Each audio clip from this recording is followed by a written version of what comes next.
सुरासुरा सेवित पाद पंकजा करे विराजत कमनीय पुस्तका विदेश्च पत्नी कमलासन प्रिया सरस्वती नृत्य तो वाचि में सुधा वसुदेव सुतं देवं वसुदेव सुतं देवं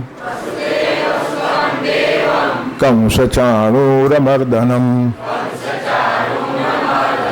देवकी परमानंदम्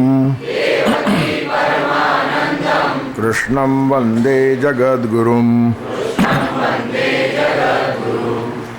धृतराष्ट्र उवाच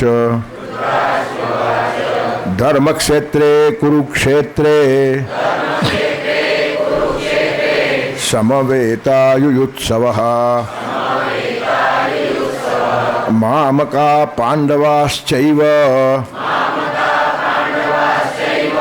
किम कुर्वत संजय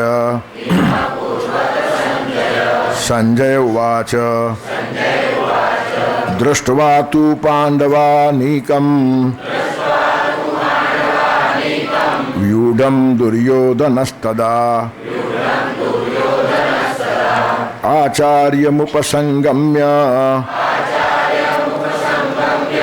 राजा वचनमब्रवीत्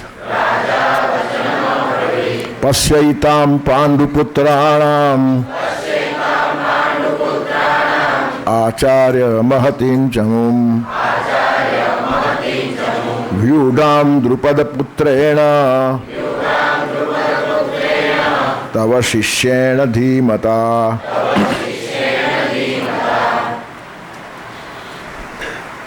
ગીતાનો એક અખંડ યજ્ઞ 17 વર્ષનો પૂરો કરી સંપૂર્ણ ગીતાનો પાઠ કરીને આપણે આજે આવ્યા છીએ. ગીતા એ જીવન ગ્રંથ છે, જીવન સુધી પૂરો થાય જ નહીં.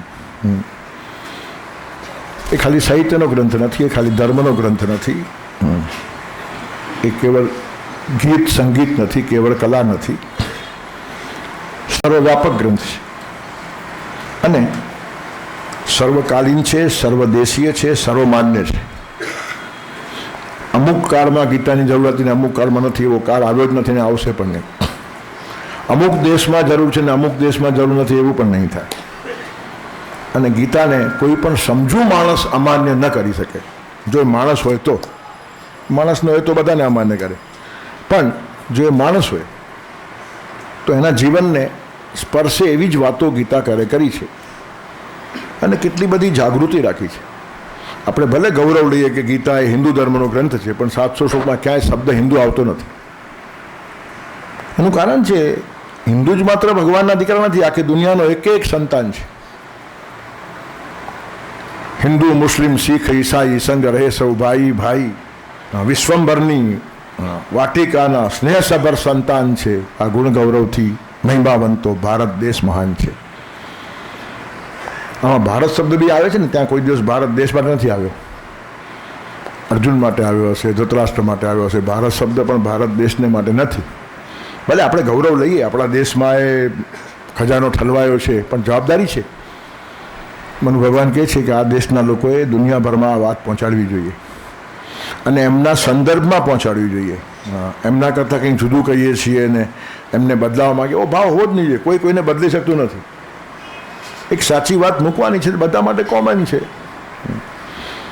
તારો વિચાર આ છે ને મારો વિચાર આ છે, કોઈનો વિચાર કાંઈ નથી, બધા વિચાર વેદના છે. વિચારોમાં મૌલિકતાનો દાવો કરનારો માણસ બાલિશ છે અને દયા ખાવા જેવો છે. અભિવ્યક્તિમાં મૌલિકતા હોય. ગીતા પોતે કે સર્વોપનિષદો ગાવો, ઉપનિષદોમાંથી આ બધા વિચાર મને મળ્યા છે, એમ જ્યારે કૃષ્ણ કહેતા હોય. ઋષિભીર બહુધા ગીતમ, ઋષિઓએ જે ગાયું છે તે હું ફરીથી કહું છું. પણ છતાં ગીતામાં મૌલિકતા છે જ.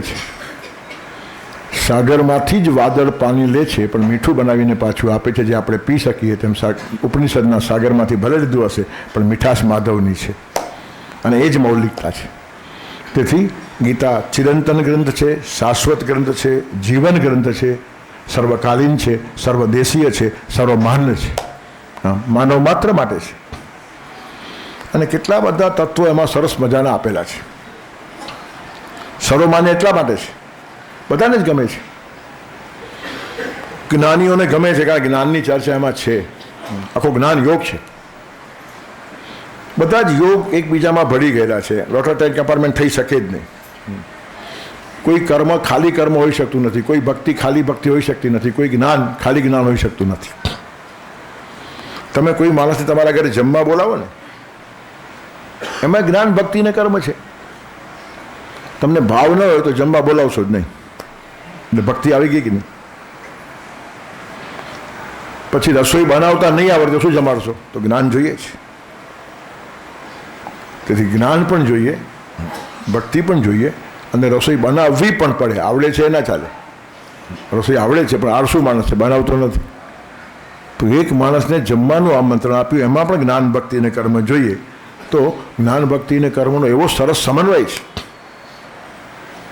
તમે એકાદ પેંડો લઈને એકાદ ટુકડો ખાધો, તમને કોઈ પૂછે કે પેંડાનો આકાર ખાધો, પેંડાનું વજન ખાધું કે પેંડાનો સ્વાદ ખાધો, સાયમલ્ટેનિયસલી એક ટુકડો મૂકતા આકાર બગડ્યો, વજન ઘટ્યું અને સ્વાદ તો આવ્યો. દરેક ક્રિયામાં જ્ઞાન ભક્તિ અને કર્મ મિક્સ છે. અમે જ્ઞાન માર્ગી, અમે ભક્તિ માર્ગી. શું બોલે છે એ લોકોને ખબર, દયા ખાવા જેવા માણસો છે. અલગ હોઈ જ શકતું નથી. ભગવાને પણ હેડ જ્ઞાન, હાર્ટ ભક્તિ, હેન્ડ્સ કર્મ, બધું અહીંયા આપ્યું છે. જ્ઞાન ભક્તિ અને કર્મ દ્વારા તમે જીવનને જીવી શકો એની સુંદર વ્યવસ્થા શરીરમાં જ છે. આ એક યંત્રણા છે, તેમાં વિશ્વ પણ એક યંત્રણા છે. આપણા જીવનમાં જેમ એક સંગીત છે તેમ વિશ્વમાં એક સંગીત છે, સિમ્ફની, અને વિશ્વ સંગીત કહેવાય. બધું જો આખા દુનિયા આખી લયબદ્ધ ચાલે છે. લય તૂટ્યો કે પ્રલય થાય છે. અને કંઈ ઈશ્વરના વિશેષ આશીર્વાદ છે કે આ દેશ તો લયનો દેશ છે. એના દક્ષિણે મલય છે અને ઉત્તરે હિમાલય છે, બંનેમાં લય છે. અને આ દેશનો લય ક્યારે તૂટે નહીં. ભગવાને જવાબદારી સ્વીકારી છે. આપણે ગમે એટલી મૂર્ખાઈઓ કરીએ, પણ આપણી મૂર્ખાઈઓને સુપરસીડ કરીને પણ આ દેશને સાચવું એટલી ભગવાનમાં તાકાત છે ને તે આપણને રોજ દેખાય છે. કારણ કે પ્રયોગ થયો છે 10,000 વર્ષનો, ફેલ ના જાય. મૂર્ખાઓ ધીરે ધીરે સાઈડમાં ફેંકાઈ જશે અને ડાયાઓ આવીને ઊભા રહી જશે. બધું ઈશ્વરી યંત્રણા મુજબ ચાલે છે. તેથી પ્રવૃત્તિશીલ રહેવાનું, કર્મનિષ્ઠ રહેવાનું, પણ અસ્વસ્થ અને આકડા થવાની કોઈ જરૂર નથી. યુનિવર્સલ પાવર પોતાની રીતે કામ કરે છે અને દુનિયાની કોઈ શક્તિ એના કરતાં મોટી નથી. એ લાંચ આપીને કોઈનાથી ખરીદાતો નથી અને ભયભીત થઈને કોઈના બાપથી ડરતો નથી. એનું નામ છે યુનિવર્સલ પાવર. ભલે નીચેના માણસો ગમે એટલા ડાયા થાય, પણ ભલભલાને આપણે માર ખાતા જોયા છે. અડધી મિનિટમાં માણસને ડાયો કરવાની તાકાત છે. એ જેટલી મસ્તી કરવા દે, રમવા દે, એટલો માણસ રમે. તેથી એક બહુ ચિરંતન વાતો ગીતામાં કીધેલી છે અને બહુ નિરાતે આપણે જોઈ છે. એ જ વાતો ફરીથી વાગોળવાની. શ્રવણ, મનન અને નિધિધ્યાસન. સાંભળવું આ એક વાત છે, મનન કરવું એ બીજી વાત છે, અને જીવનમાં ઉતારવું એ ત્રીજી વાત છે. અને એના માટે સાતત્ય જોઈએ. જલની ધારા ગમે તેવા પાષાણને એક ધારી પડે તો જ ભેદી શકે. ભાગ્ય બદલાય ના કોદી પુરુષાર્થ વિની યત્ન કર એ જ આદેશ છે. પાણીની અસર પથ્થર ઉપર થયા વગર રહેતી નથી, પણ એક ધારું પાણી પડવું જોઈએ. શિલાઓની શિલાઓ તૂટી જાય, રેલવે બંધ થઈ જાય છે, પાટા ઉપર ખડક પડી ગયું, યાત્રાઓ બંધ થાય છે, બસો અટકી જાય છે, જવાતું નથી મારે, કેમ તો ખડક પડ્યા. તો પાણીમાં તાકાત છે, અને એક તાકાત ગીતાની વાણીમાં છે. પાણી મોટા મોટા ખડક તોડી નાખે તો ગીતાની વાણી ભલભલાના હૃદય તોડી નાખીને ભાવનું ઝરણું વહાવી દે. અને આવી ગીતા, એનું ચિંતન મનન આપણે કરીએ છીએ. કેટલાક માણસો ખાલી ચર્ચાઓ કરતા, જેને કંઈ નથી કરવું એ ચર્ચા બહુ કરે. કેટલીક વાર ચર્ચા કરનાર માણસનો આપણે કંટાળો આવે કે તું એ સુઈ જા, નિરાતે માથાકૂટ કર નહીં, તારે કરવું કશું જ નથી. મેં તો ઘણી વાર જોયું છે, 50 વર્ષનો મારો અનુભવ છે. કંઈ ન કરતા હશે એ દોઢ ડાયા વધારે હોય, જેને કાંઈ લેવા દેવા નથી. અને સમજુ માણસો તો કેટલું પકડી લે કામે લાગી જાય. સમજદાર કો ઈશારા કાફી હે. શાણો તો સમજે છે શાને, નાનકડી પણ વાત, અને સમજહીન માનવની પાસે વૃથા બધો બકવાત. કહું છું અજબ અનોખી વાત, જન જાગે તો સવાર, નહીં તો ઘોર અંધારી રાત. ઈશારામાં સમજી જાય માણસ. કેટલા સંકેતો ભગવાને આપ્યા છે જાત જાતના, જેને જીવન ખરેખર બદલવું છે, જીવવું છે અને આનંદ માણવો છે. બાકી હોશિયારી દેખાડવી છે, પ્રભાવ પાડવો છે, દોડદાપ પણ કરવું છે, હું પણ કંઈ જાણું છું, હું પણ બહુ ડાયો છું, તું બધાથી ડાયો છે, ભગવાનથી બી ડાયો છે, એમ હાથ જોડો એ માણસને. નવરા નકામા અને જરા કડક કહું તો નખોદિયા માણસો છે આ લોકો. ઈશ્વરની વાણી આ મંત્ર છે, એક એક શબ્દ છે. મૂર્ખાઈમાં કેટલું આપણે ગુમાવી દઈએ છીએ. અને એ સ્વયં પ્રકાશિત છે. તમે ધીરજથી વાંચતા જાઓ, તમને મનમાં જે ચાલતું હશે તેના ઉકેલો પોતાની મેળે આવશે. મેં 50 વર્ષમાં મારી જિંદગીમાં કોઈ માણસને એકે પ્રશ્ન પૂછ્યો જ નથી. સવારે પૂછવાનું છે. આપણે ગ્રાફ કરતા જઈએ, પકડાતું જાય અને પછી જે આવશે તે અંદરથી આવશે, બહારનું આવેલું કામ પણ નથી આવતું. તમે પ્રશ્ન પૂછશો એ પણ બનાવટી હશે ને જવાબ સાવ ખોટો હશે ને સંતોષ માનીને મર્યા કરો, કંઈ નીકળે નહીં એમાંથી. જે મળશે તે અંદરથી મળશે અને અંદરની જાગૃતિ માટે આ બધા પ્રયાસ છે. સ્વાધ્યાયનો અર્થ જ આ છે કે એક માણસ અંદરથી જાગે અને પોતાની મેળે જ બધું મેળવી લે. ક્યાંકથી મળશે એમ જીભ ચાટતા ફરતો નહીં.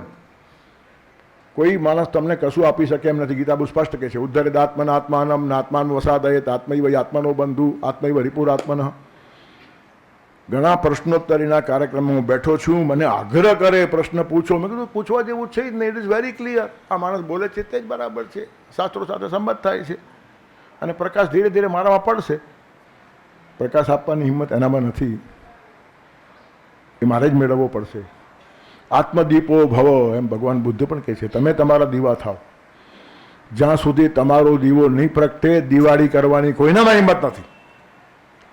દિલમાં જો દીવો પ્રગટે તો રોજ દિવાળી બરાત. અને શુભ બુદ્ધિ વર્જિત જીવનમાં હોળી છે દિન રાત. કહું છું અજબ અનોખી વાત, જન જાગે તો સવારની તો ઘોર અંધારી રાત.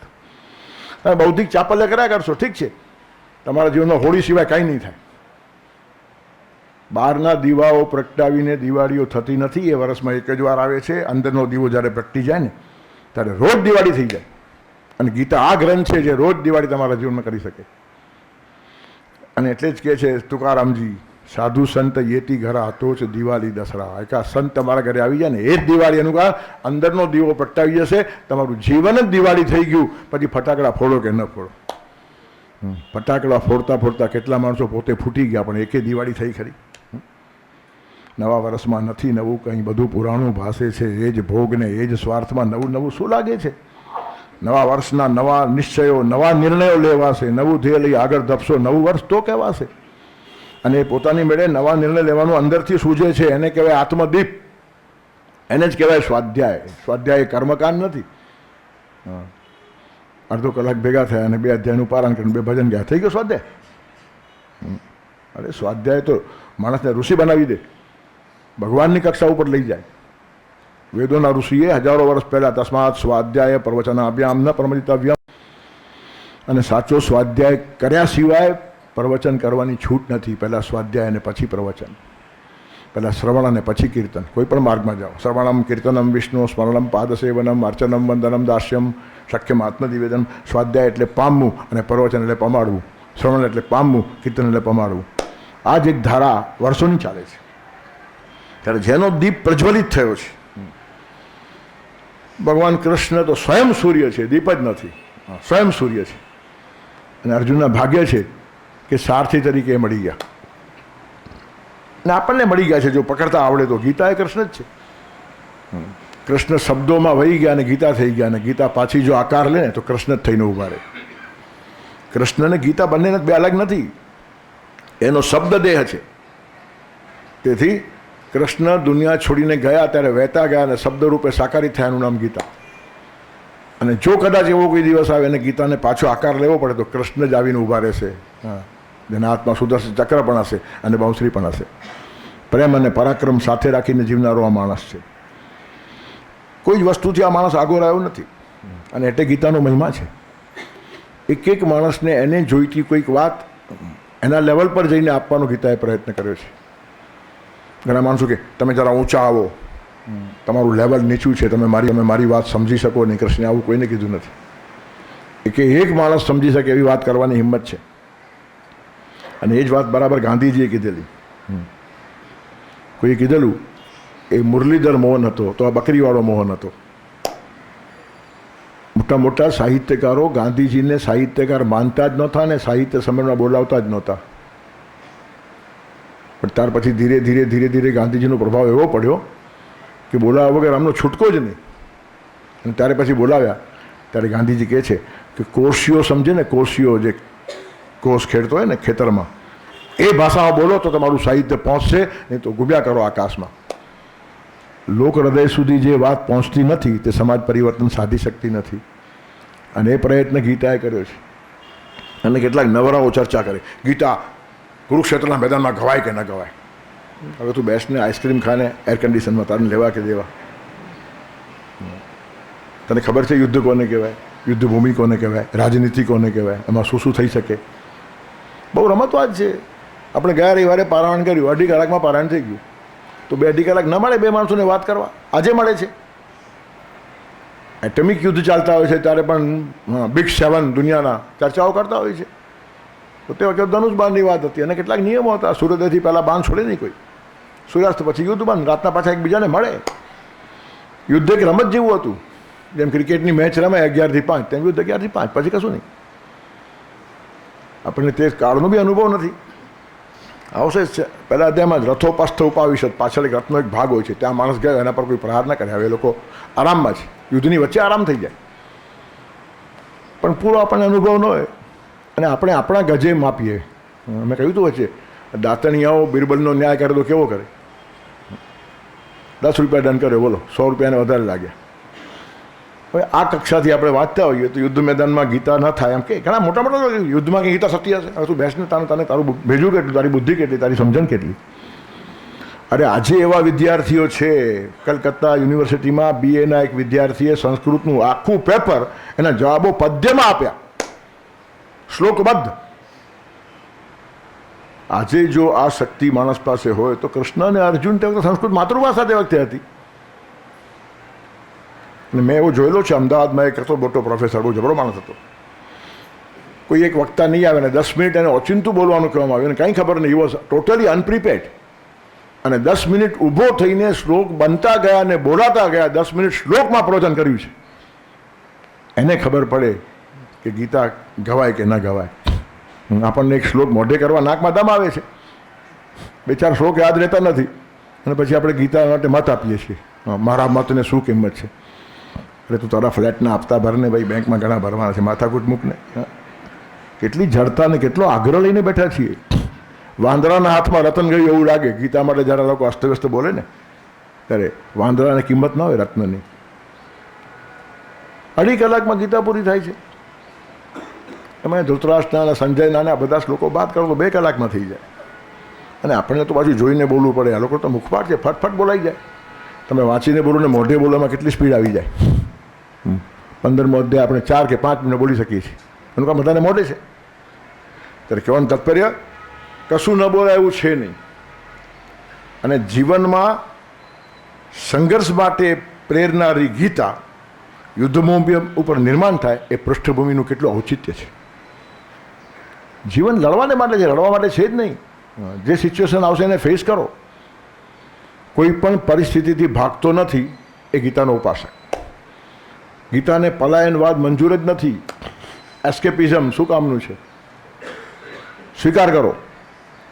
સ્વીકારમાં જ કેટલીક સમસ્યાઓ પોતે ઉકેલ બની જાય છે. સમસ્યા સામે જરા જુઓ તો ખરા, સામે હિંમતથી. એ ઓગળતી જાય ને પીગળતી જાય. કારણ કે સમસ્યા માણસની છે, એ માણસ કરતાં મોટી હોઈ શકતી નથી. જાગૃતિપૂર્વક તમે જુઓ, અને જાગૃતિ લાવનારો ગ્રંથ એટલે ગીતા. ધૃતરાષ્ટ્ર હોવા છતાં શરૂઆત છે. એ આંધળો હતો તો આપણે ક્યાં દેખતા છીએ? એ આંધળો હતો, આપણે 6 આંખે આંધળા છીએ. સમજ્યા છતાં ન સમજવું, જાણ બહેરા થવું, રીઢા થવું, તમે કહો તે કબૂલ, પણ અમે કરતા હોઈશું એ જ કરશું, આમ કહેનારા માણસો ધૃતરાષ્ટ્રના બાપ નથી. તમે કહો ને બહુ સારું લાગે છે અમને, પણ થતું એમ થાય. મને એમાં ધૃતરાષ્ટ્રનો બાપ દેખાય કે ધૃતરાષ્ટ્ર બચ્ચું છે એની પાસે. એનું કારણ કંઈ જ કરવું નથી ને ખાલી સાંભળવું છે. આ કંઈ ઇન્ટેલેક્ચ્યુઅલ ફિશ છે? સ્પેક્યુલેશન છે? Philosophy is way of life, way of thinking, way of acting, way of living. કેમ જીવવું, કેમ બોલવું, કેમ ચાલવું, આખું જીવન આ બધું આવશે આગળ. સ્થિતપ્રજ્ઞસ્ય કા ભાષા સમાધિસ્થ કેશવ સ્થિતિ કિમ પ્રભાસિત કિમ આસિત વ્રજેત કિમ, બધું અપ ટુ ડેટ કહ્યું છે. ગીતા વાંચ્યા પછી જો માણસ આંધળો રહેતો હોય તો એના જેવો અભાગ્યો માણસ દુનિયામાં બીજો કોઈ નહીં. અને એટલે ધૃતરાષ્ટ્રને ઊભો કર્યો છે, પ્રતિનિધિ છે આપણા બધાનો. ધૃતરાષ્ટ્ર વાચ, જાણી જોઈને બેરો છે. વિદુર પાસેથી એને ઘણું જ્ઞાન મળ્યું છે અને જ્યારે મૂંઝાય ત્યારે વિદુરને બોલાવે. પણ કરવાનું શું? વિદુરના બોલવામાંથી મને અનુકૂળ આવે છે એ વાત પકડી લેવાની, પછી વિદુર પણ આમ કે છે એમ કહેવાનું. એનો અર્થ એ વિદુરને સાંભળતો નથી, પોતાને જ સાંભળે છે. અને ઘણા ખરા શ્રોતાઓ પોતાને સાંભળતા હોય છે. આપણી ફિક્સ બેસી ગયેલી પ્રસિદ્ધ ધારણાઓમાંથી બહાર આવવાની આપણી તૈયારી નથી. આ ધારણા સાવ નકામી છે, બોગસ છે, બકવાસ છે, જીવનને હાનિકારક છે એમ વક્તા ગમે એટલું વ્યાસપીઠ ઉપરથી કહે, પણ આપણે જાણતા છોડીએ નહીં. કચ્છી ભાષામાં એક કહેવાય છે, માજન છે એ મથે તે પણ મુજો ખેલો નહીં હટે. એનો શું અર્થ છે? માજન છે એ મથે તે પણ મુજો ખેલો નહીં હટે. હા, વ્યાસપીઠ કહે છે બધું સાચું, પણ અમે તો કરતા હશું તે કરશું. હવે ધૃતરાષ્ટ્ર ક્યાં ગોતવાનું બીજું? અમે જે કરતા હશું તે કરશું, તમે તમારે કયા કરો. કહેવાનું કામ તમારું છે, સાંભળવાનું કામ અમારું છે, ને પછી જીવવાનું બધાય છે. વક્તા પણ કીધા પછી ન કરતો હશે તો એનો પણ સત્યાનાશ થાય. વક્તાઓએ કંઈ ડાયા થવાની જરૂર નથી, બધાને લાગુ પડે છે. આ કહેનારો માણસ કીધેલું ન કરતો હોય તો સાંભળનારો માણસ ન કરતો હોય તેના કરતાં વધારે ગુનેગાર છે, કારણ કે એનો પ્રભાવ જ નહીં પડે. એ બકવાસ કરશે અને સમય બરબાદ કરશે લોકોનો. તેથી શ્રોતા સાંભળેલું ન કરતો હોય તો એને પાપ લાગે, પણ વક્તા સાંભળેલું ન કરતો હોય તો એને મહાપાપ લાગે. કારણ કે આદર્શ તરીકે લોકો તમને ઉપર બેસાડે છે, તમને જોઈને આ લોકો શીખવાના છે. કૃષ્ણ જે વાત અર્જુનને કરે છે ને, કૃષ્ણના જીવનમાં દેખાય સામે પ્રત્યક્ષ, તેની અસર છે. અને એટલે ગીતા આટલા વર્ષોથી ઊભી છે. પણ ધૃતરાષ્ટ્ર બિલકુલ સાંભળે તેનાથી ઊંધું કરે, અને એ જ બધા ગુણો દુર્યોધનમાં આવ્યા છે. જાનામી ધર્મમ ન ચ મે પ્રવૃત્તિ, જાનામી અધર્મમ ન ચ મે નિવૃત્તિ. અને પાછું કહેશું કે એનાપી દેવે એને હૃદય સ્થિતેન યથા નિયુક્તોસ્મિ તથા કરોમી. મને ધર્મ ખબર છે પણ આચરાતો નથી, અધર્મ ખબર છે પણ છૂટતો નથી. એનું કારણ અંદરથી મને કોઈ દેવ પ્રેરણા કરે છે તેમ હું જીવું છું. પથરા પ્રેરણા કરે, શૈતાન પ્રેરણા કરે છે. આત્માનો અવાજ ઘણા માણસો બોલે છે, વાસનાનો અવાજ હોય છે. વાસનાના અવાજને આત્માનો અવાજ માણસ કહી દે એટલે જાણબેરા થવાની વાત. પોતાનું તાત્પર્ય કાઢી લેવાનું, જાણી જોઈને ઊંધું સમજવાનું. લોકસાહિત્યમાં કહ્યું છે ને, મારી સાસુએ એમ કહ્યું કે કોઢમાં દીવો મેલ, અને મેં ભોળીએ એમ જાણ્યું કે સોળમાં દીવો મેલ, સાસુની સોળમાં દીવો મેલ. કાંઈ ભોળી નથી, બદમાશ છે. સાસુ ઉપર ચીડ છે ને બાળી નાખવાની છે. હવે કોઢમાં દીવો કીધો, ગોઠામાંથી એને ગાયો પાસે મૂક, તેને બદલે અહીંયા સાસુની સોળમાં મૂક એટલે પતી જાય. મેં આવું સાંભળ્યું, કાંઈ સાંભળ્યું નથી, બદમાશી છે. સાચું સાંભળીને અને સાચું સમજીને જે માણસ ખોટું કરતો હશે ને, બહુ મોટો ગુનેગાર છે. અને ભગવાનને સૌથી વધારે અણગામતો માણસ એ છે, કારણ કે દાંભિક છે. 16મા અધ્યાયમાં આસુરી સંપત્તિમાં પહેલો જ કીધું, દંભો દર્પોભિમાનશ્ચ ક્રોધમારુષ્યમેવ ચ અજ્ઞાનમ ચાભિજાતસ્ય પાસંપદમ આસુરી. પાપી માણસ ચાલે, બદલે, પણ દાંભિક નહીં બદલે. એનું કારણ પાપી હોવા છતાં પુણ્ય સારી ઠરવાની કલા છે એની પાસે. રોગને જે માણસ તંદુરસ્તી માને એનો મર્યા વગર છૂટકો જ નથી. રોગને રોગ તરીકે ઓળખે તો એનો ઉપાય થાય, પણ રોગ છે જ ક્યાં, તંદુરસ્તી છે. આઈ એમ ઓલ રાઈટ, ઠીક છે. અને મોટાભાગના ડાયા બધા આવા જ હોય છે, સમજતા નથી કંઈ. અને અમે બધું સમજીએ છીએ અને બહુ ડાયા છીએ. ચર્ચાઓમાંથી ઊંચા જ ના આવે, ખલાસ થઈ જાય માણસ. વાદે વાદે જાયતે તત્વબોધ. સાચો સંવાદ હોય તત્વબોધ થાય, અને ખોટો હોય તો વાદે વાદે જાયતે કંઠશોષ. બોલનારનું ઘણું ખલાસ થઈ જાય. કેટલાક માણસો અવરચંડાઈ કર્યા જ કરે, ખોટા ખોટા ખોટા ખોટા પ્રશ્નો પૂછ્યા કરે કારણ વગરના. એકવાર બપોરના 2:15 એક માણસ મારા ઘરે આવ્યો. હરીભાઈ કેટલાક પ્રશ્નો પૂછવા છે. હવે આમ ગમે ત્યારે આવાય પણ નહીં, હું ફ્રી છું કે નહીં, હું સૂતો હું તારા માટે ઉઠવું પડે, ઠીક છે, પણ હવે આવ્યો તો બેઠો. મેં શું છે, મેં કેટલાક પ્રશ્નો છે પૂછ્યા. અડધો 1 કલાક થયો, મને કે હવે હું જાઉં. હું તો તારા પ્રશ્નો ચાલુ છે, હું જવાબ હું જાઉં. ના તો જરા વહેલું આવી ગયું ને, 3 વાગ્યાનો શો છે ને, ટિકિટ છે મારી પાસે, અડધો કલાક કાઢવો હતો. હવે શું કહેવાનું આને? ધૃતરાષ્ટ્ર બી આવું નહીં કર્યું હોય ક્યારે. અડધો કલાક કાઢવો છે, ચાલો પ્રશ્ન પૂછી આવ્યો. અને કશું કરવું નથી, સિનેમાની ટિકિટને વાર છે, 5 કલાક બાકી રહ્યો, પોણા તને ઊભો થઈને ચાલ્યો ગયો. જવાબ મળે કે નહીં, જવાબ જોઈતો જ નહીં હતો. એક કપ ચા પીને 2 પ્રશ્નો પૂછીને ચાલે જવાનું. ટાઈમ પાસ પણ થયો, ચા પણ મળી, અને હું કંઈક વિદ્વાન છું. હરિભાઈને આપણા માટે ભાવ થાય, મને પ્રશ્ન પૂછે, મને ભાવ ન થાય, અભાવ થાય. પ્રશ્ન હૃદયમાંથી આવે છે ને, જીવનમાં એકાદ વખત આવે છે. રોજ પ્રશ્ન આવતો હોય ને, ખોટો માણસ છે. કામમાંથી જવાબ મળે, તમે કામે લાગી જાઓ, બધા જવાબ પોતાની મેળે મળશે. કોઈની પાસે પ્રશ્ન પૂછવા જવાની જીવન જરૂર નહીં પડે, એને વ્યાસપીઠની ખાતરી આપું છું. અને મેં ખરેખર નથી પૂછ્યો, ખોટું નહીં બોલું. 50 વર્ષમાં કોઈ માણસને એક પ્રશ્ન મેં પૂછ્યો જ નથી, અને આગ્રહ છતાં પૂછ્યો નથી. ઘણા માણસો પૂછો તમે તો કંઈ પૂછો, કંઈ પૂછવા જેવું છે જ નહીં. લાગશે જરૂર પૂછીશ, પણ જરૂર નથી પડતી. કારણ કે આ ગીતા માં બેઠી છે, એના ખોળામાં બેસો, બધા પ્રશ્નોનો જવાબો છે જ. અને પ્રામાણિક થઈ જાઓ, તમારામાં એને પ્રવેશવા દો. તમારો પડદો વચ્ચે આવ્યો ને તો જવાબ નહીં મળે. ઘૂંઘટ કે પટ ખોલ તો કો પિયા મિલેંગે. એ ભક્તિમાં સાચું છે, જ્ઞાનમાં સાચું છે, અને કર્મમાં સાચું છે. કર્મમાં જતી પડદો હશે ને, કર્મનો રાહ નહીં મળે. જ્ઞાનમાં પડદો નહીં આડો આવશે, પ્રકાશ નહીં મળે. ભક્તિમાં પડદો આડો આવશે, ભગવાન નહીં મળે. ઘૂંઘટ કે પટ ખોલ તો કે પિયા મિલેંગે. પણ આ અંધાપો નડે છે એટલે ધૃતરાષ્ટ્ર ઉવાચ તેની શરૂઆત છે.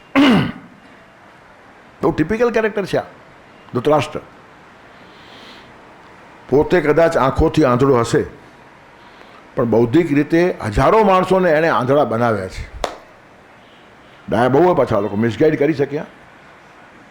અને એટલે જ બહુ જગતમાં ચેતીને ચાલવું છે. અને એટલે જ ઉમાશંકરને કહેવું પડ્યું કે ભોમિયા વિના મારે બમવા છે ડુંગરા. ભલે ડુંગરા ખોદવા પડે, પણ રસ્તો હું શોધી કાઢીશ. એનું કારણ ભોમિયા ઉલટા વધારે ભટકાવે છે. રાસ્તે મેં લૂંટ ગયે કાફલે વાલે, કાફલાવાળા માણસો રસ્તામાં લૂંટાઈ ગયા. ત્યારે શાયર કહે છે, જરૂર કોઈ રાહબર સાથ મેં ગયા હોગા. કોઈ ભોમિયો ભેગો હોવો જ જોઈએ, નહીં તો આ સંઘ લૂંટાઈ જ નહીં. એનું કારણ ભોમિયાએ જ બારબટિયાઓને કહી રાખ્યો કે અમે નીકળીએ છીએ, પછી પકડજો. આ જમાનો આવ્યો છે. રાસ્તે મેં લૂંટ ગયે કાફલે વાલે, જરૂર કોઈ રાહબર સાથ મેં ગયા હોગા. તેથી ભોમિયા ભૂલા પડે એ કાળ છે. અને ધૃતરાષ્ટ્રે આવા કેટલાય લોકોને આંધળા બનાવ્યા હતા. દુર્યોધને પણ. પાંડવોનો સત્યનો પક્ષ છે. કૃષ્ણ ભગવાન ત્યાં ઊભા છે, છતાં 7 અક્ષરની સૈન્ય થયું છે, અને આણે 11 અક્ષરની ભેગા કર્યા. ખોટા માણસો જગતમાં હંમેશા ફાવી જાય છે, એનો આ જીવતો જાગતો પુરાવો છે. કારણ કે એમની પાસે ટેક છે બહારથી માણસને ખેંચી લેવાની, અને માણસો આવી જાય. થોડા થોડા પ્રલોભનો માણસ લલચાઈ જાય. અને કેટલીક વાર શું છે, મોટા માણસો મર્યાદામાં રહી જાય. ભીષ્મ પિતા અને દ્રોણ જેવા માણસો પણ ત્યાં ગોઠવાઈ ગયા છે, બહાર આવવાનું સૂચતું નથી. કર્ણ જેવો માણસ પણ કૃષ્ણ આવીને સમજાવે છે, સમજતો જ નથી. નહીં, મારી મૈત્રી ને મારી વફાદારી, પણ ખોટી મૈત્રી છે. મૈત્રી છે જ ક્યાં? તને સ્વાર્થથી આ માણસે હાથમાં લીધો છે. આવતીકાલે યુદ્ધ થશે અને એનું અપમાન થયું, ત્યારે અંગરાજ બનાવી દીધો, એનું સન્માન જાળવ્યું. શા માટે? પછી વાપરવાને માટે.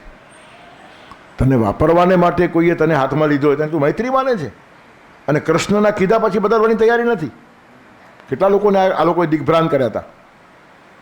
બધા જ પસ્તાયા છે. ભીષ્મ પસ્તાયા છે, દ્રોણ પસ્તાયા છે, કર્ણ પસ્તાયો છે. ત્યારે એને કોઈને આનંદ થાય જ નહીં. પણ મોટા મોટા માણસો પણ ખોટા ખોટા માણસોના હાથમાંથી છૂટી શકતા નથી. આ કાળ છે, ત્યાં ગીતા કામ કરે છે. ધૃતરાષ્ટ્ર અને દુર્યોધને સમાજના બહુ મોટા વર્ગને આંધળો કર્યો હતો. થોડી મહત્તા આપે, પતી ગયું. મોટા માણસોને પણ અંદરથી મોટાઈની બહુ લોભ હોય છે. જીભ ચાટતા બેઠા હોય. તમે એને મહત્વ આપો તો જ એ આવે, નહીં તો એ લોકો આવે નહીં. ને આ લોકોને આવડે છે, કારણ કે મોટાને વાપરવા છે, એટલે બોલાવીને જરા સન્માન કરી નાખે, પહેલાં ખુશ. અને સાચા માણસોને એ પડી નથી, કારણ કે ભગવાન છે, મોટો માણસ એનાથી કોઈ છે જ નહીં. આવવું હોય તો પોતાના વિકાસ માટે આવે.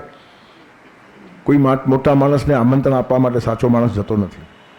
કોઈના પગ ચાટતો નથી, કોઈની ખુશામત કરતો નથી. એનું કારણ ભગવાન આપનારો છે, પછી કશું જોઈતું નથી. મોટો માણસ આવીને શું કરશે? 1 લાખ 2 લાખ ફેંકશે. અરે પણ કરોડપતિ, લક્ષ્મીપતિ સાક્ષાત ઉપર બેઠો છે. જેના ઉપર થોડુંક ફેંકે છે ને, તારા ઉપર વરસાદ વરસાવશે. બહાર વરસે, ભીતર વરસે, વરસે અનરાધાર પ્રભુનો પ્રેમ અપાર. તેથી સાચા માણસોની નિષ્ઠા જુદી હોય, અને સત્યના પક્ષે હંમેશા ઓછા માણસો હોય. બહુ ભીડ થાય ત્યાં અસત્ય હોવાની સંભાવના છે, કારણ કે અસત્ય બધાને સહેલાઈથી પચે છે, સત્ય પચતું નથી. અને ન પચે ત્યાં ખાવા કોણ જાય? જે પચતું હોય, મન ગમતું હોય ત્યાં સાંભળવું. એટલે તો ઉપનિષદે શ્રેય અને પ્રેય 2 વાતો બતાવી છે. શ્રેયનો માર્ગ કઠિન છે, પ્રેયનો માર્ગ સુવાળો છે. પણ પ્રેયનો માર્ગ સત્યાનાશ તરફ લઈ જાય છે, શ્રેયનો માર્ગ વિકાસ તરફ લઈ જાય છે. એક ચડવાનો માર્ગ છે, એક પડવાનો માર્ગ છે. પડવાનો માર્ગ ગમે, ચાલવાનું થાય ત્યારે ઢાળ મને આપ, જેમ એક કવિ કહે છે. ઢાળ પર તો બહુ પેડલ નહીં મારા પર, સાયકલ પોતાની મળે ચાલે. ત્યારે ઢાળ છે ત્યાં ઘણા ઢળી જાય અને કેટલાક માણસો ઢળતા નથી અને એવા ઓછા હોય. ધૃતરાષ્ટ્ર વાત છે કહીને પણ એક મોટું કામ કર્યું છે ભગવાને. એક તો યુદ્ધભૂમિ ઉપર ગીતા થાય, સર્વમાન્ય છે, બધાની છે, અલૌકિક છે, દિવ્ય છે. યુદ્ધભૂમિ પર થાય તે પણ છે અને માણસો સાચા અર્થમાં પકડતા નથી. ધૃતરાષ્ટ્રની પરંપરા છે. સમજ્યા પછી પણ ન કરવું એટલે દેખ્યા છતાં આંધળો છે માણસ. અને વાસનાના અવાજને આત્માનો અવાજ કહેતો હોય. અને આટલું જ નહીં, પ્રશ્ન કેવો પૂછે છે? ધર્મક્ષેત્રે કુરુક્ષેત્રે સમવેતા યુયુત્સવ મામકા પાંડવા શૈવ કિમ કુરુત સંજય. હે સંજય, સંજય સારથી છે ને સલાહકાર છે ધૃતરાષ્ટ્રનો. યુયુત્સવ યુદ્ધની ઈચ્છાવાળા, એકઠા થયેલા સમવેતા, ધર્મક્ષેત્ર અને કુરુક્ષેત્રમાં લડાઈની ઈચ્છા માટે ભેગા થયેલા મામકા પાંડવા, મારા અને પાંડુના દીકરાઓએ શું કર્યું? કિમ અકુર્વત, શું કર્યું? આઈસ્ક્રીમ ખાધો, જમણવાર હતો ત્યાં, શું કર્યું? પ્રશ્ન કેમ પૂછે? લડ્યા જ, બીજું હોય શું? પાંડુ પુત્રો અને મારા પુત્રો યુદ્ધભૂમિમાં ઊભા રહીને શું કરે? મિજબાની હતી, પાર્ટી હતી, સંગીતનો કાર્યક્રમ હતો કે દાદ આપવા બેસે? લડાઈ છે.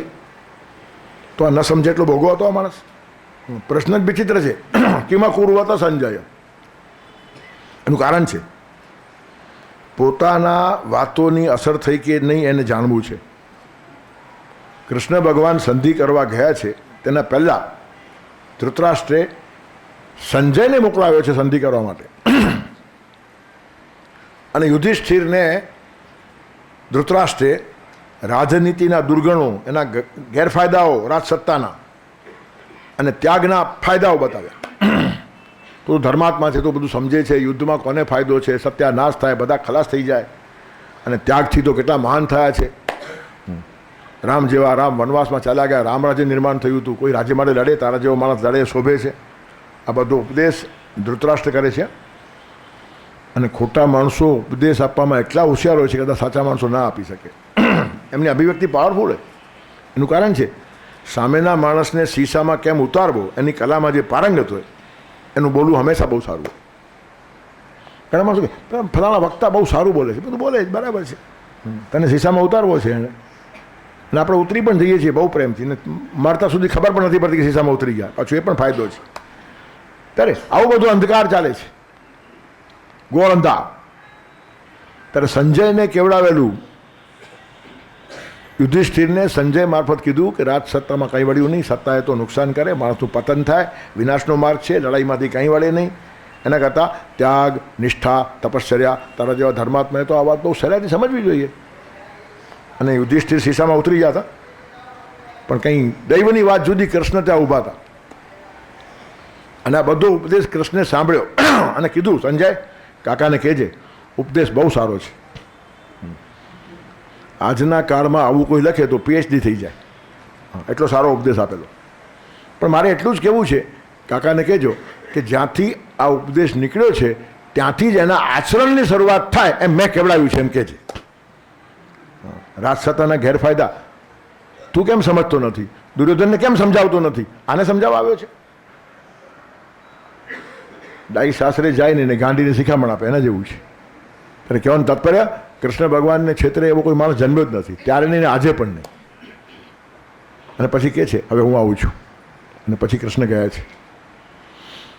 એ એપોઇન્ટેડ નહીં હતા, સ્વયંભૂ હતા, પોતાની મેળે ગયા. સામેથી કીધું હું આવું છું, એને કોઈ રાજદૂત નિયુક્ત નથી કર્યો અને કોઈ એને બ્રીફ નથી કર્યા શું બોલવાનું, મને ઠીક લાગશે તે બોલીશ. સ્વાતંત્ર્ય છે. પણ એ જે અસરો હતી મેં ઉપદેશ કર્યો છે તેની અસર જો થઈ હોય યુધિષ્ઠિર ઉપર તો લડાઈ ન થાય તેની વાટ જુએ છે આ માણસ. મારા ઉપદેશની અસર થઈ કે નહીં એટલે પૂછે છે કે પાંડુના દીકરાઓને મારા દીકરાઓ શું કરે છે. કદાચ અસર થઈ ગઈ હોય તો યુધિષ્ઠિર યુદ્ધને આરસાવી નાખે તો જાન છૂટે. કારણ કે આ લોકો લડવા તૈયાર હોય જ નહીં. કૌરવોને લડીને કોઈ ફાયદો નથી, રાજ્ય એમના હાથમાં છે. હવે લડીને જીતી ગયા તો શું મળશે? રાજ તો હતું જ, અને હારી ગયા તો રાજ જશે. અને પાંડવો પાસે રાજ છે જ નહીં, એટલે લડવા ઉત્સુક છે. હારી ગયા તો ગયેલું જ હતું, અને જીત્યા તો મળશે. અહીંયા તો કંઈ ફાયદો નથી. આમના માટે લડાઈ સાવ નકામી હતી. શાંતિથી બેસીને ખાયા કરે ઉંદરડા જેવા, અને જિંદગી પસાર કરી જાય. આવું જીવવું તો આ લોકોને.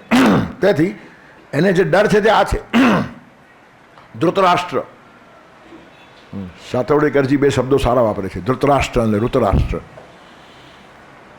ધૃતરાષ્ટ્ર જેને રાષ્ટ્રને પકડી રાખ્યું છે, છોડે જ નહીં, રાજગાદી છોડવાની નહીં, ધૃતરાષ્ટ્ર. અને પાંડવોનું હરાઈ ગયું હતું ઋતરાષ્ટ્ર. એકનું રાષ્ટ્ર ચાલી ગયું છે, રાજ ચાલી ગયું છે, ને એકે પકડી રાખ્યું છે. એ લોકોની વચ્ચે આ સંઘર્ષ ચાલે છે. અને ઋતરાષ્ટ્ર હંમેશા લડાઈ માટે તૈયાર હોય, ધૃતરાષ્ટ્ર ક્યારે પણ તૈયાર ન હોય. કારણ કે આને મેળવવાનું છે, આને મેળવવાનું કંઈ નથી, જે થાય તે ગુમાવવાનું છે. જીતી જાય તો કૌરવોને શું મળે? રાજ તો હતું હાથમાં. ત્યારે જીતીને કશું મળતું નથી, અને હારીને ગુમાવવું પડે છે. અને આ લોકોને જીતીને મળવાનું છે, અને હારીને ગુમાવવાનું છે જ નહીં. બધું ગયેલું જ છે, ગુમાવવાનું શું છે? કાંઈ નહોતું એટલે મેં પણ લૂંટાવ્યો હતો મને. એક કવિ કહે છે, મને ઘણા લૂંટવા આવે ને મેં પણ લૂંટાવ્યું. એનું કંઈ હતું જ નહીં, લૂંટે શું? એટલે પાંડવોની સ્થિતિ બહુ સેફ હતી એ રીતે જોતા. એટલે ધૃતરાષ્ટ્રના ઉપદેશની અસર થઈ હોય તો કંઈક ફેરફાર જોવા મળે, એટલે આ પ્રશ્ન આવ્યો છે. નહીં તો પૂછાય જ નહીં આવો પ્રશ્ન. યુદ્ધના મેદાનમાં લડવા જ ભેગા થાય, લડશે જ. શું કરે છે એટલે? અટક્યું કે નહીં યુદ્ધ? મારી અસર પહોંચી કે નહીં? કિમકુરુત સંજય, આ એક વાત. અને બીજું, મામકા પાંડવા, ભેદ પાડી નાખ્યો. અરે બધા જ મારા છે. પાંડુ મારો ભાઈ છે, એના છોકરાઓ મારા જ છોકરાઓ છે. એના ગયા પછી એને સાચવવાની જવાબદારી ઉલટાની મારી છે, પણ એવો ભાવ નથી આવ્યો. એ દિવાલ બનીને ઊભો રહ્યો, સેતુ બનતા નહીં આપણી. મામકા અને પાંડવામાં દિવાલ પડે જ. આ મારો અને આ પારકો એ આવ્યું ને, સત્યાનાશ. કોઈ પણ યજ્ઞીય કાર્ય, સંઘ ખલાસ થાય તેના 4 કારણો છે. એક, વૃદ્ધોની અવગણના.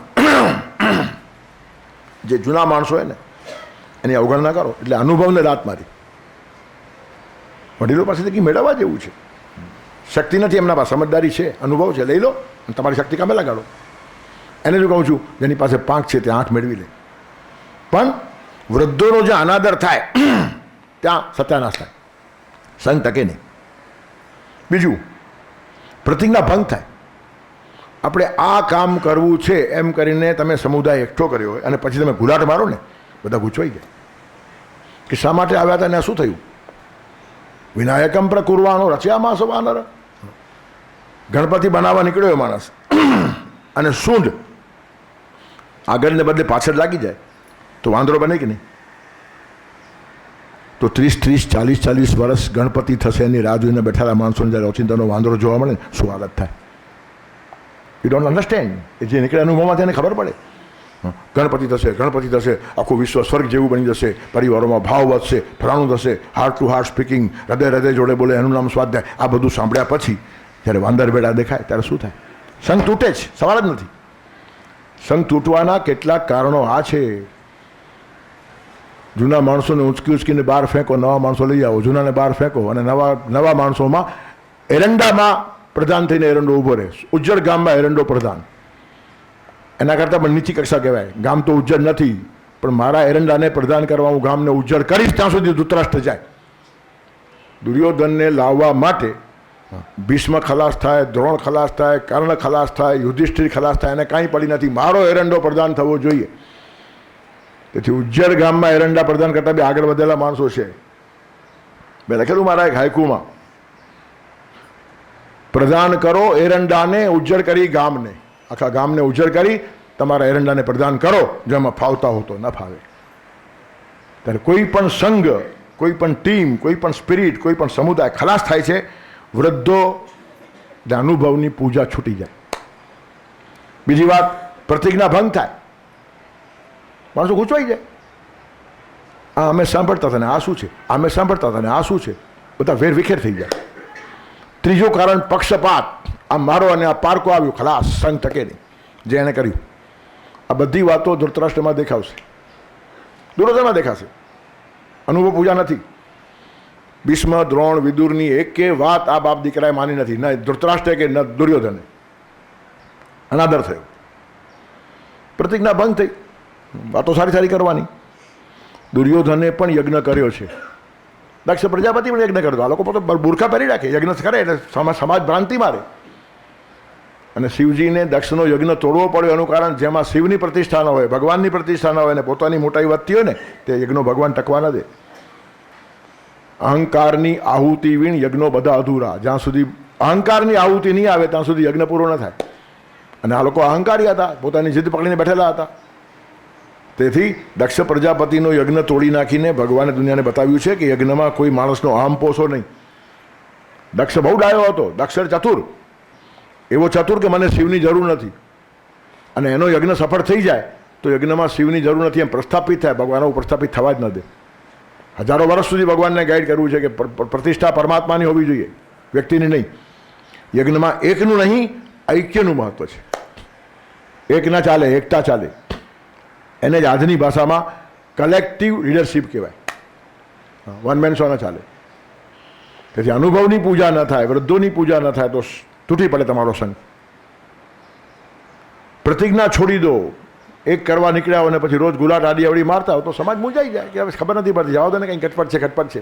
કેટલાક હટી જાય ને કેટલાક સ્વાર્થીઓ ઘૂસી જાય, પોતાનો સ્વાર્થ સાધી લે. અને સાચા માણસો બિચારા પોતાની રીતે પાછું કામ કરવા લાગે, વેર વિખેર થઈ જાય બધું જ. સાચા માણસોનું નુકસાન ક્યારે ન થાય, એનું કોઈ જવાબદારી ભગવાનની છે. એટલે સાચો માણસ પોતાની રીતે પનપતો જાય, પણ એક સંગઠનાને કેટલું મોટું નુકસાન થાય. અને છેલ્લી વાત, ચોથી વાત નુકસાન કરનારી, સ્ત્રી પુરુષની પરસ્પર જોવાની દ્રષ્ટિ વિકૃત થાય. અને એટલા માટે જ ભગવાન બુદ્ધ સ્ત્રીઓને દીક્ષા આપવાની ના પાડતા હતા.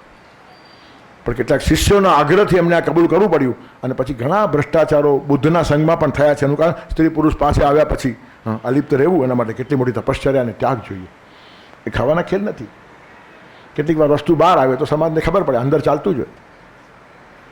ખ્રિશ્ચન ધર્મ ગમે તે બૂમાબૂમ કરતું હોય, પણ વચ્ચે એકવાર આવ્યું હતું, 10 વર્ષ વાંચ્યું હતું, 10 લાખ નન સાધ્વીઓ દર વર્ષે ગર્ભપાત કરાવતી હતી. હવે કઈ સાધ્વીઓ? 10 લાખ આ જ કામધીને બેઠેલી. પણ ત્યાં લખાઈ જાય, ભારતમાં છુપું રહે. ક્યારેક બહાર આવી જાય છમકલું, ત્યારે બધા પાછા ભડકી જાય કે આ શું ચાલે છે. પણ આવું ચાલતું હોય. સ્ત્રી પુરુષની પવિત્ર દ્રષ્ટિ ન હોય તો સંઘ ટકતો નથી.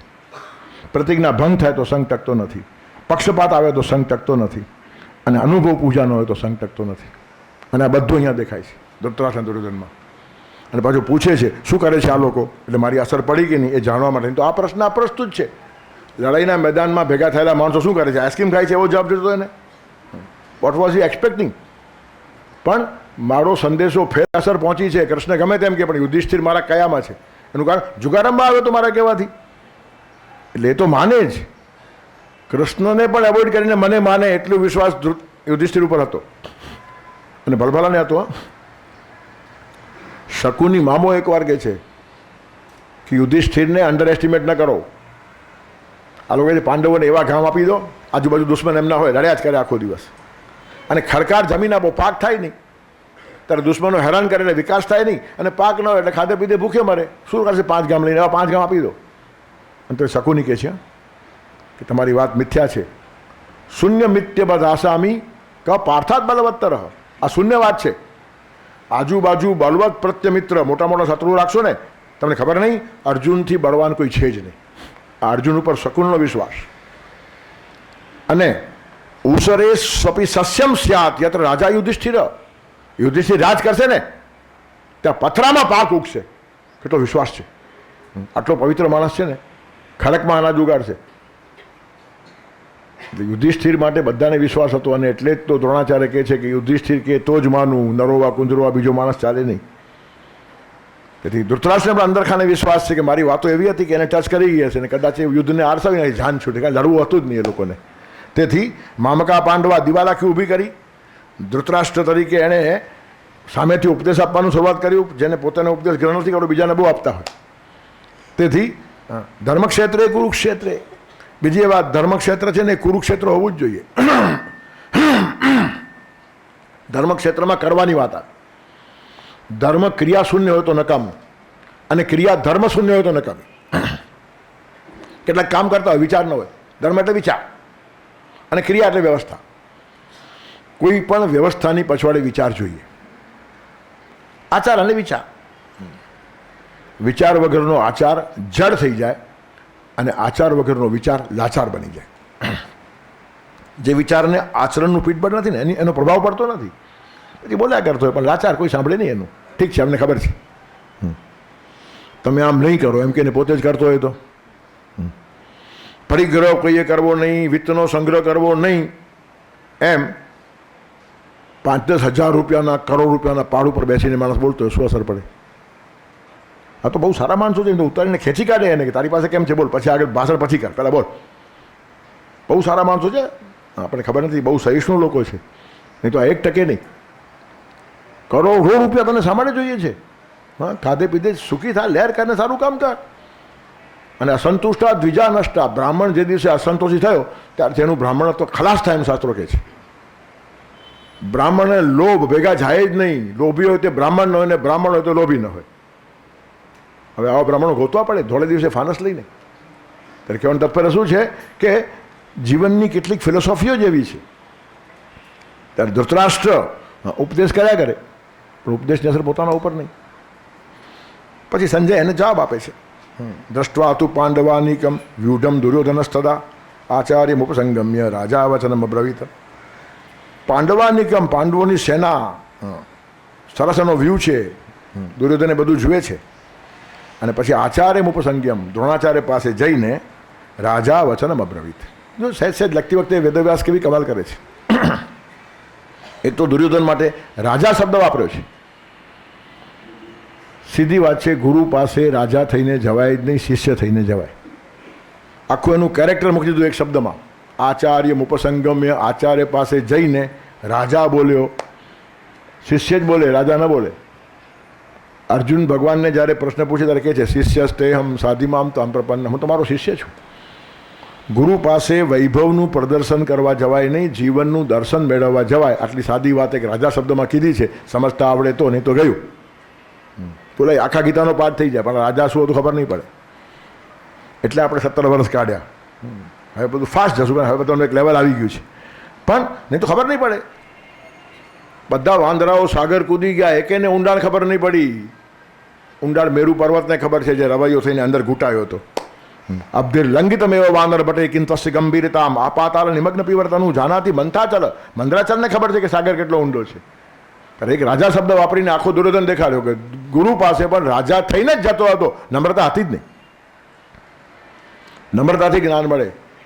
વિદ્યા વિનય અને શોભતે, વિનયથી જ વિદ્યા મળે અને વિવેકથી જ શોભે.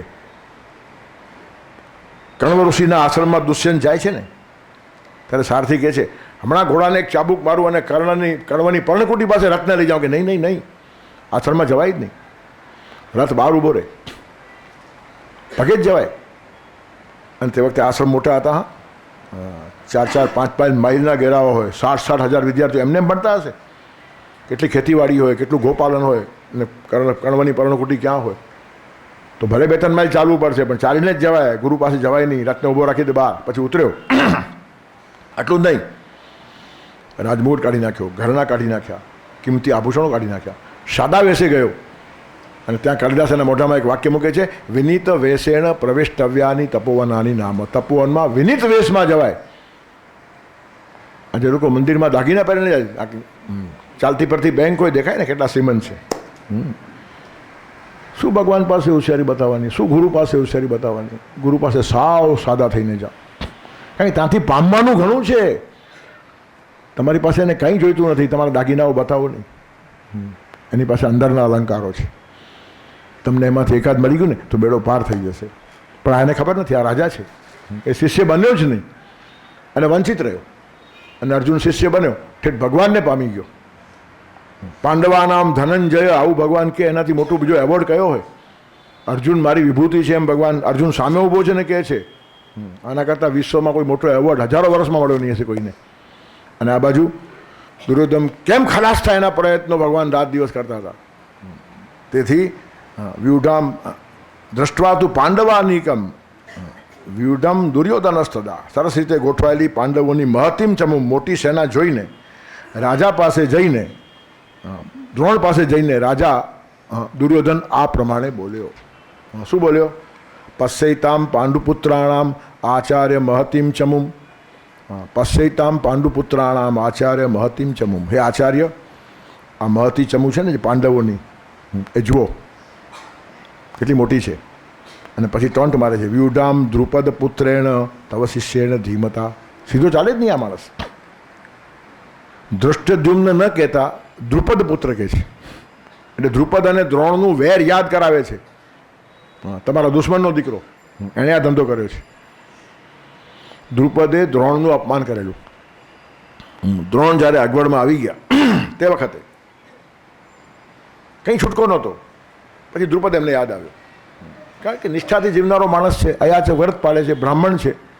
માગ્યા વગર લોકો આપે એટલી જાગૃતિ ન હોય તો એને ખરાબ દિવસો એના આવે જ, અને હંમેશા આવતા જ રહ્યા છે. એટલે બ્રાહ્મણ હંમેશા કંગાલમાં કંગાલ વર્ગ હતો. બ્રાહ્મણો કોઈ દિવસ શ્રીમંત હતા જ નહીં બહારથી, પણ અંદરથી એટલા શ્રીમંત હતા કે બહારના બધા શ્રીમંતો એને પગે પડે. અને એક બ્રાહ્મણ બહારથી શ્રીમંત થયો તો એના શું હાલ થયા રાવણના આપણને ખબર છે. જેટલો બહારથી સામાન્ય જીવશે ને એટલું જીવનની ઊંચાઈ વધશે. સિમ્પલ લિવિંગ એન્ડ હાઈ થિંકિંગનો અર્થ આ જ છે. એ જીવનને અંદરનો વૈભવ આપવા બેઠેલો માણસ છે, અને એ જો બહારના વૈભવમાં અટકાયો તો આખો સમાજ ભટકી જશે. તેથી સ્વેચ્છાએ ગરીબી વોરનાર વર્ગ એનું નામ બ્રાહ્મણ. અને એટલે લોકો નતમસ્તક થતા હતા. બ્રાહ્મણોને પગે લાગતા હતા. એ કંઈ વર્ણ વ્યવસ્થાની વ્યવસ્થા નથી, હોરિજન્ટલ છે, વર્ટિકલ હતું જ નહીં. આ લોકો ઊભું કર્યું. વગર લાયકાતે નમસ્કાર જોઈએ તો પછી અમે બ્રાહ્મણ છીએ, અમને પગે લાગો એમ કહેવું પડે. કેવું પડે? અરે મસ્તક ઝૂકી જાય. જ્યાં ગુણ દેખાય, તેજ દેખાય, ચારિત્ર દેખાય ને ત્યાં મસ્તક નમી જાય. અને આ ગૌરવ હતું. અને ક્યારેક જાગૃત ન હોય તો અગવડ બી આવે.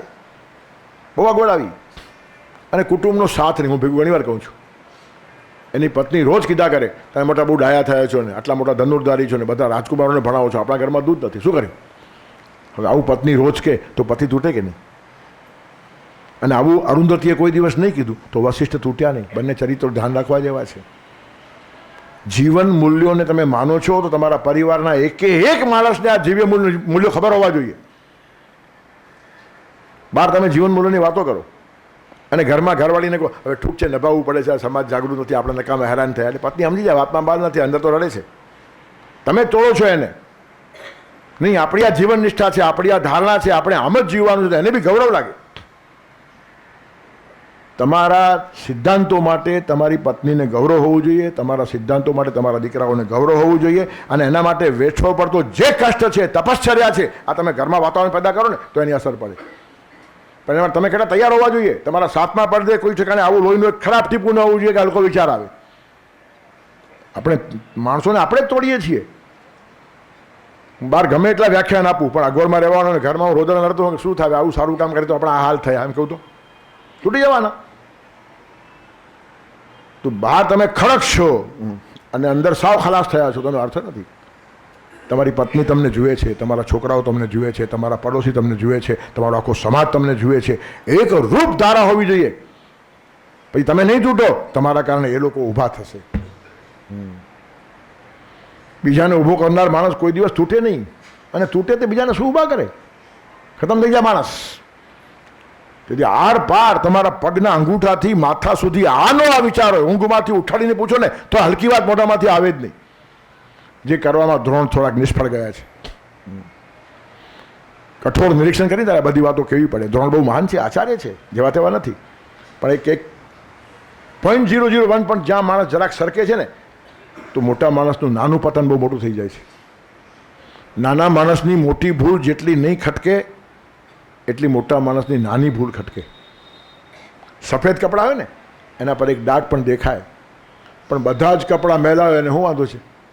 પ્લેટફોર્મ પર બેસી ગયા પાલટ મારીને. હવે તો એ દિવસો ગયા, મેં જોયા છે ઘણા વેપારીઓ મસીબંધ પર બેઠા, કારણ કે ટ્રેનને પાકા લગાવવાની વાર હોય, બેઠા એનું કારણ ધોતી ગાલે ધોવાઈ જશે. મેલા કપડાવાળાને ક્યાંય બેસવામાં વાંધો નથી, પણ એકે ડાઘ ન હોય ને તેને કેટલું જાળવવું પડે. જેટલી જીવનની હાઈટ વધે ને એટલું પાવિત્ર વધવું જોઈએ. પછી દ્રોણાચાર્ય બિચારા ખલાસ થયા. છેવટે સારો માર્ગ શોધ્યો કે દ્રુપદ મિત્ર છે ને એને કીધેલું કે હું રાજા થઈશ, તું આવજે ને, આ દુરાજ તને આપી દઈશ, અને ગયા. પછી પહેલાં અપમાન કર્યું, તો બધી વાતો હતી. સરખામાં મૈત્રી હોય, તું આવો ગરીબ ને હું આવો શ્રીમંત, મૈત્રી છે નહીં હોય. ઠીક છે, આવ્યો છે તો એકાદ દિવસ જમી જાય, કેટલું હાડો હાડ લાગી જાય. અને એ તક ભીષ્મે ઝડપી અને કૌરવ પાંડવ કોલેજને એમને પ્રિન્સિપાલ બનાવ્યા. માસ્ટર ઉપર નામ આવી ગયું, સહી કરીને પગાર લેવા લાગ્યા, માસ્ટર થઈ ગયા ગુરુમાંથી. જરાક માણસ ચૂક્યો તો કેવો થાય. અને તે યાદ કરાવે છે, વ્યુઢામ દ્રુપદ પુત્ર એના, જે દ્રુપદે તમારું અપમાન કર્યું ને એના દીકરા સેના ગોઠવી જુઓ એટલે દ્રોણને ઝેર આવવું જોઈએ એમ જોઈ રહીશ. એટલા હોશિયારો છે રાજનીતિજ્ઞો, પણ કઈ શોખથી ક્યાં મારવાની. આના મર્મસ્થાન ઉપર ઘા છે. વ્યુઢામ દ્રુપદ પુત્રેણ તવ શિષ્યેણ ધીમતા. તમારો શિષ્ય પાછો બહુ ડાયો શિષ્ય, ધીમતા બુદ્ધિમાન તમારો શિષ્ય, તમે એને ભણાવ્યો. અને મુદ્દાની વાત તો એ છે કે ધૃષ્ટદ્યુમ્ને દ્રોણને મારશે બધાને ખબર હતી. દ્રુપદને અર્જુન એકલે હાથે હરાવીને બાંધીને લાવીને દ્રોણના ચરણોમાં ફેંક્યો છે. કૌરવો હારીને પાછા આવ્યા અને અર્જુન એકલો ગયો અને દ્રુપદને હરાવી અને દ્રોણના ચરણોમાં ફેંક્યો. ત્યારે દ્રોણ કહે છે, કેમ બહુ મસ્તી આવી હતી ને, સરખે સરખામાં મૈત્રી હોય. હવે તું કંગાલ છે ને તારું રાજ્ય મારું છે, બોલ તું હાર્યો કે નહીં? ત્યારે દ્રુપદ કહે છે, અમે તો ક્ષત્રિય છીએ, ક્યારેક હારીએ અને ક્યારેક જીતીએ, પણ તમે જીવનમાં કેટલું હારી ગયા છો ને એ તમને ખબર નથી પડતી, એનું મને દુઃખ છે. દ્રુપદ સમજદાર હતો કે આ માણસ પડ્યો, એક જીવન નિષ્ઠાના શિખર ઉપર ઉભેલો માણસ થોડીક ભૌતિક સગવડને માટે નીચે આવ્યો. થોડું વધારે તપ જો દ્રોણાચાર્ય જાળવ્યું હોત ને તો કૃષ્ણ છોડે એને. પણ ક્યાંક માણસ જરા વહેલો ચૂકી જાય છે. 99 ઘા માર્યા પછી 100મો ફટકો જ બાકી હોય ને માણસ પડી જાય ને તો એ શિખર ઉપરથી પડે. સાગર તરી જનારા કાંઠે ડૂબી મરે છે. આખો સાગર તરી જાય પણ જરાક ક્યાંક ઉપર જાય પછી એક ભૂલ થાય ને તો એવો માણસ પછડાય ક્યાં ન નડે. તો એ મેણું મારવાનું પણ દુર્યોધન ચૂકતો નથી. આ તમારા દ્રુપદનો દીકરો, દ્રુપદ છીડાઈ ગયો હારીને આવ્યો એટલે પછી એ કહે છે, યજ્ઞ કર્યો એણે અને 2 વસ્તુ માગી. અર્જુન વીર છે, મને હરાવ્યો તો એને પરણે એવી છોકરી મને જોઈએ, જમાઈ બનાવીશ મારો. અને આ બીજો એક દીકરો એવો જોઈએ જે દ્રોણને મારે. એ દ્રૌપદી અને ધૃષ્ટદ્યુમ્ન બંને યજ્ઞમાંથી નિર્માણ થયા છે. આખી દુનિયાને ખબર હતી કે આ છોકરો દ્રોણને મારવાનો છે, છતાં દ્રોણે એને ભણાવ્યો છે. મારા મૃત્યુનું કારણ બનશે એને ભણાવવું એટલે કેટલી ખાનદાની જોઈએ. પણ દ્રોણની આ સરળતા આના ધ્યાનમાં ના આવે. કચ્છી ભાષામાં એને ખડૂસ કહેવાય. ખડૂસ છે ને એને સમજાય નહીં, કારણ કે આ મૂલ્યો સમજવા તાકાત જોઈએ. જિજ્ઞાસાથી આવેલો શિષ્ય દુશ્મન હતો પણ એને ભણાવવું આ ભારતની પરંપરા છે. આટલી દ્રોણમાં રુજુતા હતી, પણ એનો ઉપયોગ ખોટો કર્યો દુર્યોધને એને મેળું મારવામાં. કે તમે જેને ભણાવ્યો ડાયા થઈને, એણે જ આ બધી ઊભી કરી છે ને એ જ સેનાપતિ છે. અહીંયા દુર્યોધનની આખી ચાલાકી દેખાય છે. ત્યારે ધૃતરાષ્ટ્ર છે, ડાંભિક છે, આ માણસ મદાંધ છે, એને વિવેકનું ભાન નથી. ગુરુ પાસે પણ રાજા થઈને જાય છે અને મોટા માણસ પાસે પણ ગમે તેમ બોલતા આ લોકો સંકોચ કરે નહીં. કેટલો આઘાત દ્રોણને લાગશે આ વિચાર આ માણસે કર્યો જ નહીં. ત્યારે આવી રીતની એક સરસ પૂર્વ ભૂમિકા ગીતાના સર્વમાં બંધાઈ છે. આવતા રવિવારે પાછા આવશું, આગળનું ચિંતન કરશું. પહેલાં કરતાં આપણે ફાસ્ટ જશું. હવે 17 વર્ષ નહીં કાઢીએ, 3-4 વર્ષમાં પૂરું કરશું. કારણ કે હવે 70 મને થયા, હવે 17 છે કે નહીં મને ખબર નથી. તો જેટલું થાય એટલું કરો ને, શું વાંધો છે. અને અડધે ગયા તો ચિંતા નથી, કોઈ બીજો કેનારો આવશે. હું કંઈ માનતો નથી કે મારે જ પૂરું કરવું જોઈએ. પણ હવે એક લેવલ તૈયાર થયા પછી 3-4 વર્ષમાં થાય તો ઘણા માણસો પૂરું કરી શકે. 17 વર્ષ સુધી આવું તમને પણ કેટલું શક્ય હોય. ઘણા ચેન્જીસ જીવનમાં આવતા હોય. પણ આપણો એક સરસ સત્સંગ છે, સરસ મજાનો સ્વાધ્યાય છે. ઈશ્વરનું સાનિધ્ય બાને આપણને મળે છે. ત્યારે આવતા રવિવારે આવશું અને આગળના શ્લોકોનું ચિંતન કરશું. વસુદેવસુતં દેવં કંસચાણૂરમર્દનમ દેવકી પરમાનંદમ કૃષ્ણં વંદે જગદ્ગુરુમ. ગુરુર્બ્રહ્મા ગુરુર્વિષ્ણુ ગુરુર્દેવો મહેશ્વર ગુરુ સાક્ષાત પરબ્રહ્મ તસ્મૈ શ્રી ગુરવે નમઃ.